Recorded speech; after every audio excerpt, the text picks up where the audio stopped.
Welcome in, everyone. I'm Mwest with my co-host Nugget, and we need to address what was it? Update on Xbox business, right? Last week or the week before, Nugget and I got together to talk about all the issues surrounding, or not issues, or rumors surrounding the Xbox exclusivity stuff going on, right? So, everyone thought Xbox would start releasing a lot of their exclusive games and putting it on PlayStation and on Nintendo. Nug, how'd you feel about the podcast or whatever they want to call it, or the update or showcase? I think it was they're saying a podcast, but I think it was more so like a crowd control or damage control type Hmm. of vibe. And I thought it did what it was supposed to do, but I think the grand scheme of things, it was a little bit pointless. And I blame the gaming community. I blame leak culture for what happened. I think that because of everybody pushing these leaks and everybody pounding and hounding around, trying to figure out to be first and to be the first to say, get rid of your Xbox. You need to get rid of it because you're not going to be doing it anymore. Everyone doing that caused Microsoft and Phil Spencer to have to come out and do like this damage control of, hey, Xbox is not dying, pump the brake. So I think that the overall scheme of the podcast was good, but the fact that they had to spend so much time addressing the rumors, I think really kind of made it silly. Yeah, it wasn't overly informative or anything, and it was a lot of squashing rumors and things like that. But I think we did get a few pieces of jewels from the podcast, right? They talked about their plan moving forward, and I think Xbox is venturing into this new ecosystem where they have all these, they have this big ecosystem of Game Pass. Some exclusivities, they're actually going to be, what's the word for it? We're publishing games on other platforms and things like that. So there's a lot of stuff that they're doing. But they said that first and foremost, they're going to come out with a new console, and the console is still going to be the best place to play Xbox games. Xbox Game Pass is still going to be everywhere and anywhere. And how they put it, I really like it because we need to remind ourselves about this. Xbox is saying that you start off by playing a game on their console on Xbox, which is the best place. And then if you move around, if you leave, if you go to your best friend's house, you're playing that game on your mobile. You go to your best friend's house and now you're chilling. He's on his Xbox or whatever he's on, and now you can play it on their PC. So they're saying like you can pick up your games wherever you left off. You have the full library of games, a bunch of cool stuff. It just feels like Xbox is moving in this way where I know Nug and I discussed this a little bit, and he wasn't too happy of this whole ecosystem of where play wherever, however, whenever you want, and I like that model. And I think it's a new future that none of us are sure about. Xbox keeps changing their direction or things that they're saying, but I think it's because they're stepping through this process with us as well. What do you think? Personally, I'm not going to say I don't like the model. I think the ecosystem model is really cool. I love it. It's just that I don't enjoy it seems as if they're focusing primarily on the Hmm. ecosystem model, and it feels like sometimes the console experience is kind of by the wayside, or the video game experience is kind of by the wayside because Right. Xbox seems to prioritize putting everything on every ecosystem. So from the outside looking in, and as an Xbox owner, I feel like sometimes the primarily focus is, you guys have all your hands in all these different places. You're putting Game Pass on mobile, you're doing PC, you're putting it in VR, you're putting it on Samsung TVs, and it seems like that's your focus, putting it everywhere instead of the product itself. I think it's like I'm going a little pushback here. I've been watching Club Shay, right? And they say that he doesn't push back enough, and I want to start pushing back. um, I think the infrastructure is there, right, with the cloud and all the stuff that they have, and so it's like allowing these other system endpoints to kind of connect up to Xbox Game Pass or their server, whatever, however the system is that's set up, right? So I think that that's being built out, right, and then you have another portion of Xbox that's working on a new console, something new and powerful. And they even mention that the new console is going to be the most powerful console. It's going to be the biggest leap in technology that we've seen in a console in a long time. And I think they did crazy. I think they did an excellent job with the Xbox Series X, in my opinion. And I'm looking forward to this next leap. So I feel like they're still focused on it, but what we're seeing Yeah, as a public is a lot of Game Pass stuff, right? It is a great yeah, but deal. okay. Okay. that's the thing though. Why do we need the most powerful console that we've ever seen, or what did Phil say? The biggest leap in gaming technologically Mhm. that we've ever seen. Why do we need that crap? We have the most powerful console out right now in the Xbox Series X, and nothing utilizes the power. Well, why? This is a machine that can run up to 8K. There's no 8K games or TVs. Why are we doing more? Why do we need more power? Why do we need more future proofing? That's what I'm saying. It sounds good. It Mhm. sounds good as a buzzword. I don't want a more powerful console, and that goes for Xbox or PlayStation, because both of you guys have given me these powerful boxes, these mini damn computers, and we still haven't utilized them. We don't even have 4K games. We have like what, 20 maybe? Why do The we need the more power? the truth is I think the GPU and, the Xbox and PlayStation are like some kind of late gen, and they're barely able to run things Oh at, my goodness. 4K. So I That's think the next BS. That's no, Wes. that's No, not that's they not have true.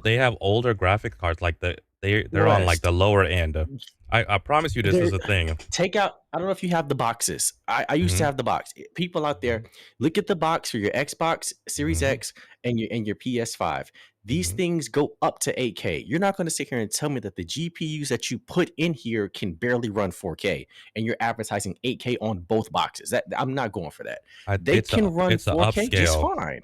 No, It's an oh my it's like a goodness. weird upscaling thing. I'm telling you, like the GPU in the Xboxes and in the PlayStation are like low end GPUs compared to like what's in a PC. And I know PC can get all these wild But GPUs, but GPUs in the 40 series are barely able to handle 4K. So I'm just saying, like what's in here isn't the top of the line, and they're a little outdated, and they are solely meant to play games and only do this one thing, and that's how they're able to achieve 4K. so And I don't why are think we? 8K is It possible. doesn't. It well, why if it's not possible, why is it on the box? Why did you guys advertise it? Bruh, I don't know. Once I looked into this, I was like, "What's really in my So, Xbox? What's really in my Xbox?" And it's that's not my top of the issue. line. Well, I understand how technology, like as soon as it's technically as soon as they put out the consoles, they're outdated, right? They're on to the Mhm, next thing. So I understand it from that perspective. I'm just saying from the perspective of I personally don't feel like developers or game publishers have put out games at a 4K level consistently on the Series X for you to be saying, hey, we need something more powerful. Now, again, I could be wrong, but I just feel like mhm, 4K gaming on the Series X is running just fine. I haven't seen a 4K game come out and people are just like, oh, this runs like trash. My Series X can. We're not even getting them. They're doing 1080p and 1440p and then scaling. There's I just don't see why what 3.5 years into the mhm, console life cycle we're talking about a more powerful version, especially in a time like this, because it's not even a real 3.5 years due to COVID taking away mhm. 2 years for 2020 2021. They weren't even releasing next gen games because everyone was still on the previous gen. So now we have had what, 2022 2023, really 2023, year and a half of actually putting out games for these consoles, and now we're saying, yeah, we need something more powerful. It I just think we're spending too much time focused on like the 4K and all that stuff. But I'll tell you this right now: like the majority of the society didn't have 4K monitors and HDMI 2.1, and those monitors were really pricey when they first came out. So to get in this place now where we can run 4K at 120 is a feat within itself, and not true, a lot of games can even do that. So it's a very correct, small group. But I'll go back to what Phil Spencer said. He said the best experience or the best way to play Xbox is, I mean, the best way to experience Xbox is on their console, and then everything else I comes agree. next, right? And so that's why they're pushing for a bigger and better console. And I don't think that these consoles are running 4K at the best experiences and competing with some of the stuff that we're seeing on PC. Okay, and I do agree. We did spend a lot of time on that, but there was another couple of things that they said Okay. as well. The other one was outside of the consoles. They said that they wanted to do what was it, 4 upcoming games that they're going to be putting on other different platforms. Mm-hmm. And the 4 games were unknown or unnamed, I should say. But it's not going to be Halo. It's not going to be Gears. It's not going Right. to be Starfield. It's not going to be Indiana Jones.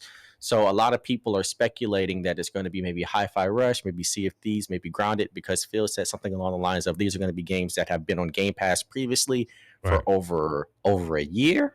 And so people were kind of Hmm. doing the math and kind of doing speculation. So what is your take on maybe that side of it? I personally think that timed exclusives is genius. I love that. I think Xbox should keep, I think if they're going to do this, they should do it the way Phil said. We'll put our games out on Game Pass for our consumers for like the first year and a half or whatever, and then after a year and a half, then send it over to Xbox. I mean, I'm sorry, over to PlayStation. I think that that works. PlayStation and Nintendo get it a year and a half later. I think that that's a good business model. I don't even want them to wait that long. I think right now, starting off, you do the year thing, and then after that, you start bringing down that time. Because Phil said something during that podcast. He said the top selling games are games that cross all platforms, right? Things like Hogwarts and Call of Duty and things like that. So I think doing timed exclusive will still give a lot of the Xbox owner like here's an exclusive game for us, but I think shorten that window to 6 months or so, and then allow it to kind of breathe on Okay, other platforms. But 6 months is fair. I think let the analytics speak for itself and go from there. But I was really glad to hear that, my friends on PlayStation, or, not everyone has everything that they'll be able to experience the games a little bit sooner. And it's not everything that Xbox has, it's only certain games. So I'm okay with this. But, I'm, I'm for the gamer, and I want my friends to play Starfield if they don't have an Xbox. Yeah, I know that I probably should have brought this up earlier, but the thing that we were meaning to bring up was Activision Blizzard. Activision Blizzard was another touching point that he had. Okay. Phil said that Activision Blizzard games will be coming over to Game Pass, starting with Yes. your personal favorite, Diablo 4. So that's another, I think, big deal, big deal. And I think Activision Blizzard, I don't want to go too far into it, but I do think that's going to be a pivotal part of what Xbox does going forward. And I really would like to see them figure out something with Call of Duty and other Activision Blizzard games, because you spent so much money on Activision Blizzard, you kind of got to get some return on investment. So I'm glad that Right. they're able to get some of their stuff on Game Pass. You know what I kind of want? Wow, World of Warcraft. I never got a chance to get into it. I would love for it to come on console, and for me to be able to Yeah, get my hands on it and check that out. Like on, if it's on Game Pass, I'd mess with it. But for me to I would jump try into it. it on PC and all that stuff, I don't want to struggle. I don't know. Yeah, I agree. If they could get it on Game Pass, I doubt they would, because I feel like they're doing so well on PC. I think people are still playing that game heavy. Yeah, So I think if they could find a way to get that on Game Pass, I wouldn't mind trying it either. Because growing up, I always wanted to try it. Because remember, yeah. they used to have like World of Warcraft commercials like crazy. Mr. T was in the commercials when like we was growing up, and so I'm like, yo, I want to try this game. And then you go to it, and it's like you have to have some type of crazy computer. And back then, I ain't had no computer, so I didn't know what that stuff was, like reading gibberish. So I would love to dive into that. All right, guys, have a good one, man. And whether you are team of Xbox or team of PlayStation, the important thing to know is that at least they aren't as bad as Nintendo. And I'll leave you guys with Wow. that. Have a good one. I'm just kidding. I love Nintendo. Okay.